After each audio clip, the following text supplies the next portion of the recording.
আসসালামু আলাইকুম ওয়া রাহমাতুল্লাহি ওয়া বারাকাতুহু। আলহামদুলিল্লাহি ওয়া কাফা ওয়া সালামুন আলা ইবাদিহিল্লাযীনা ইসতাফা আম্মা বা'দ। সম্মানিত দর্শকবৃন্দ, ইসলামে অত্যন্ত গুরুত্ব দেওয়া হয়েছে আত্মীয়তার সম্পর্ক বজায় রাখার উপর। এই যুগ এমন হয়ে গেছে যেন মানুষের সাথে সম্পর্ক করে কোনো স্বার্থের কারণে। প্রায় মানুষ স্বার্থ সিদ্ধির পর কিংবা স্বার্থে একটু আঘাত লাগলেই সম্পর্ক বিচ্ছেদ করে নেয়। পাশাপাশি বাড়ি, নিজের আত্মীয়, নিজেরই কাকা, নিজেরই কোনো আত্মীয়, কিন্তু ছোট্ট কোনো বিষয়ে ঝগড়া হয়ে গেলে রাস্তা বন্ধ, কথাবার্তা বন্ধ এবং একেবারেই পরের মতো হয়ে যায়। যে ব্যক্তি আত্মীয়তা বজায় রাখে তার জীবনে কত প্রকারের বরকত আসতে পারে, তার কি ফজিলত রয়েছে, এ সম্পর্কে জানার পরে প্রত্যেক মুমিন ব্যক্তি চেষ্টা করবে যে আমি আশেপাশে এবং আমার যত আত্মীয় আছে সবার সাথে ভালো ব্যবহার করব, কখনো আত্মীয়তা ছিন্ন করব না। বুখারী ও মুসলিমে বর্ণিত আনাস রাদিয়াল্লাহু আনহু বলেন যে রাসূল সাল্লাল্লাহু আলাইহি ওয়াসাল্লাম বলেছেন, মান আহাব্বা আন ইউবসাতা লাহু ফি রিজকিহি ওয়া ইউনসা লাহু ফি আসারিহি ফালইয়াসিল রাহিমাহ। কোনো ব্যক্তি যদি চায় যে তার রুজি বৃদ্ধি করা হয় এবং তার আয়ু বাড়িয়ে দেওয়া হয়, তাহলে সে যেন আত্মীয়তার সম্পর্ক বজায় রাখে। এখন মানুষ রুজি অর্জন করার জন্য কত রকমের পরিশ্রম করছে, কত কষ্ট করছে। যত রকমের পরিশ্রম আমরা করি এসব কিছুই অবশ্যই মাধ্যম, কিন্তু এগুলো পার্থিব মাধ্যম। এই মাধ্যমগুলোর চেয়েও বেশি শক্তিশালী মাধ্যম যে মাধ্যমগুলোর সম্পর্ক শরীয়তের সাথে, যে মাধ্যমগুলোর সম্পর্ক ঈমানের সাথে। সেই মাধ্যমগুলোর মধ্যে একটি গুরুত্বপূর্ণ মাধ্যম হলো আত্মীয়তার সম্পর্ক বজায় রাখা। নবী সাল্লাল্লাহু আলাইহি ওয়াসাল্লাম বললেন, আত্মীয়তার সম্পর্ক বজায় রাখলে রুজি বেড়ে যাবে, রুজিতে বরকত হবে, এবং বললেন যে আয়ু বৃদ্ধি করা হবে। আয়ু বৃদ্ধি করা থেকে উদ্দেশ্য যে সেই মানুষের জীবনে বরকত আসবে, তার সময়ে বরকত আসবে, তার জীবনে বরকত আসবে। কিংবা আয়ু বৃদ্ধি করা থেকে উদ্দেশ্য যে সে ব্যক্তি যখন এই পৃথিবী থেকে যাবে, যখন মারা যাবে, তখন মানুষ তার সম্পর্কে ভালো কথা বলবে, তার ব্যাপারে ভালো আলোচনা করবে। কিংবা এরকম হতে পারে যে আল্লাহ রাব্বুল আলামিন এমনভাবে তার ভাগ্য লিখেছেন যে এ ব্যক্তি যদি আত্মীয়তার সম্পর্ক বজায় রাখে তাহলে এর আয়ু হবে এতদিন, আর যদি আত্মীয়তার সম্পর্ক বজায় না রাখে তাহলে তার আয়ু কম হবে। এভাবে আত্মীয়তার সম্পর্ক বজায় রাখলে মানুষের জীবনে বিভিন্ন রকমের বরকত আসবে। এবং এর মধ্যে যেই জিনিসটির জন্য মানুষ এত চেষ্টা করছে রুজি অর্জন করার, তার একবারে গুরুত্বপূর্ণ মাধ্যম যে সে আত্মীয়তার সম্পর্ক বজায় রাখবে একমাত্র আল্লাহ তাআলাকে সন্তুষ্ট করার জন্য, এবং এই ঈমান ও বিশ্বাস রেখে যে এরকম করলে ইনশাআল্লাহ আমার রুজিতে বরকত আসবে। তেমনি অনেক সময় মানুষ মনে করে যে আমি আত্মীয়তা বজায় রাখতে চাইছি, কিন্তু আমার যে আত্মীয় তার ব্যবহার এত খারাপ যে তার সাথে আত্মীয়তা বজায় রাখা আমার জন্য কঠিন, খুবই কষ্টকর। কারণ আমি তার সাথে ভালো ব্যবহার করি কিন্তু সে আমার সাথে সবসময় খারাপ ব্যবহারই করে, তাহলে আমি কিভাবে তার সাথে সম্পর্ক রাখব? এর উত্তর হলো যে যখন আপনার সাথে আপনার আত্মীয় ভালো ব্যবহার করছে, বিনিময়ে আপনিও ভালো ব্যবহার করছেন, তাহলে অবশ্যই আত্মীয়তা বজায় রাখা হলো। কিন্তু আত্মীয়তা বজায় রাখার এটা সর্বোচ্চ স্তর নয়, বরং প্রকৃত আত্মীয়তার সম্পর্ক বজায় রাখে সে যার সাথে খারাপ ব্যবহার করা হয়, যার ব্যাপারে খারাপ কথা বলা হয়, যার ক্ষতি করার চেষ্টা করা হয়, কিন্তু তারপরেও যারা তার সাথে এই ধরনের খারাপ ব্যবহার করে তাদের সাথে সে ভালো ব্যবহার করে, তাদেরকে সে উপহার পাঠায়, তাদের সাথে দেখা হলে তাদেরকে সালাম করে, তাদের সাথে হাসি মুখে কথা বলে।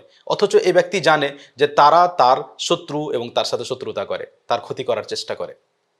সহিহ মুসলিমে বর্ণিত আবু হুরায়রা রাদিয়াল্লাহু আনহু বলেন যে রাসূল সাল্লাল্লাহু আলাইহি ওয়াসাল্লামের কাছে একজন এসে জিজ্ঞেস করলো, হে আল্লাহ রাসূল সাল্লাল্লাহু আলাইহি ওয়াসাল্লাম, ইন্না লি কারাবাতান আসিলুহুম ওয়া ইয়াকতাউনি ওয়া উহসিনু ইলাইহিম ওয়া ইউসিউনা ইলাই ওয়া আহলুমু আনহুম ওয়া ইয়াজহালুনা আলাই।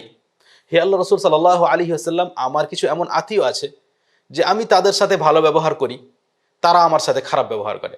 আমি আত্মীয়তা বজায় রাখার চেষ্টা করি, তারা আত্মীয়তা ছিন্ন করার চেষ্টা করে। আমি তাদের কথা সহ্য করি কিন্তু তারা আমার সাথে মূর্খামি করে। রাসূল সাল্লাল্লাহু আলাইহি ওয়াসাল্লাম সেই ব্যক্তিকে সুসংবাদ দিলেন, বললেন লাইন কুনতা কামা কুলত ফাকান্নামা তুসিফুহুমুল মাল, যদি বিষয়টি তেমনই হয় যেমন তুমি বর্ণনা করলে, তাহলে তুমি যেন তাদের মুখে গরম ছাই রেখে দিচ্ছ। ওয়ালা ইয়াজালু মাআকা মিনাল্লাহি যাহিরুন আলাইহিম মা দুমতা আলা যালিক। দ্বিতীয় সুসংবাদ তোমার জন্য এই যে যতদিন পর্যন্ত তুমি এই অবস্থার ওপরে থাকবে, তাদের সাথে ভালো ব্যবহার করতেই থাকবে, যদিও তারা তোমার সাথে খারাপ ব্যবহার করে, ততদিন পর্যন্ত আল্লাহ তাআলার পক্ষ হতে একজন সহায়ক তোমার সাথে থাকবে, যে তোমার সহযোগিতা করবে তাদের বিরুদ্ধে। দেখুন কত বড় ফজিলতের বিষয় যে আমি যদি খারাপ ব্যবহার করার পরেও তার সাথে ভালো ব্যবহার করি, তাহলে আল্লাহ তাআলার পক্ষ থেকে সহযোগিতাও পাওয়া যাবে এবং আমি যেন সম্মানিত আর সেই ব্যক্তি যেন অপমানিত। এখানে তার মুখে ছাই রেখে দিলে এর অর্থ যে যেমন গরম ছাই যদি কারো মুখে রাখা যায়, যেমন সে কষ্ট পাবে, যন্ত্রণা পাবে, তেমনি তারা যেন তোমার সাথে এই ব্যবহার করে কষ্ট পাবে। কেমনভাবে কষ্ট পাবে?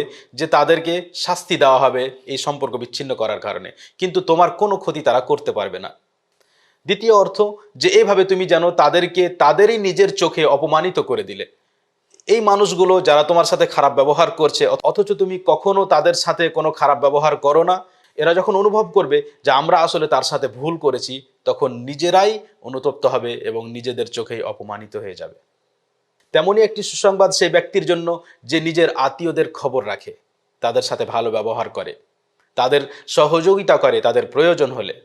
এই ব্যক্তির জন্য সুসংবাদ হলো যে আল্লাহ সুবহানাহু ওয়া তাআলা ওয়াদা করেছেন যে এই ব্যক্তিকে আল্লাহ রাব্বুল আলামিন ভালো জীবন দান করবেন এবং তৌফিক দান করবেন, কল্যাণের সাথে তার জীবনকে যুক্ত করে দিবেন।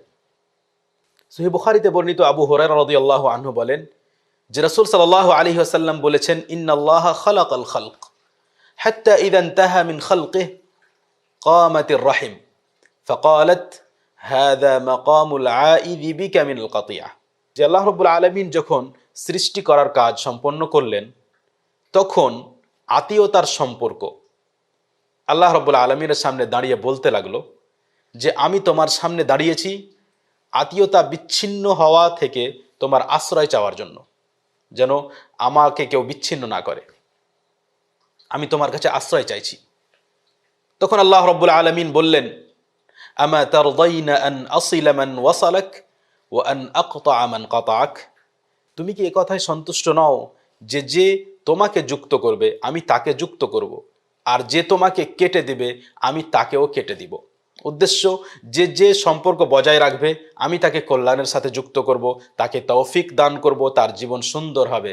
আর যে তোমাকে বিচ্ছিন্ন করবে, আত্মীয়তা বিচ্ছিন্ন করবে, আমি তাকে এই সমস্ত কল্যাণ হতে কেটে দিব, দূরে করে দেব এবং সে তৌফিক থেকে বঞ্চিত হয়ে যাবে। তখন আত্মীয়তার সম্পর্ক আল্লাহ রাব্বুল আলামিনকে বলল, বালা, অবশ্যই আমি সন্তুষ্ট। আল্লাহ রাব্বুল আলামিন বললেন, ফাহুয়া লাক, তাহলে এটি আমি তোমাকে দিলাম, অর্থাৎ এই রকমই করা হবে। যে ব্যক্তি আত্মীয়তা বজায় রাখবে তাকে আল্লাহ রাব্বুল আলামিন কল্যাণ দান করবেন, তৌফিক দান করবেন। যে এরকম করবে না তাকে আল্লাহ রাব্বুল আলামিন কল্যাণ ও তৌফিক হতে বঞ্চিত করে দিবেন।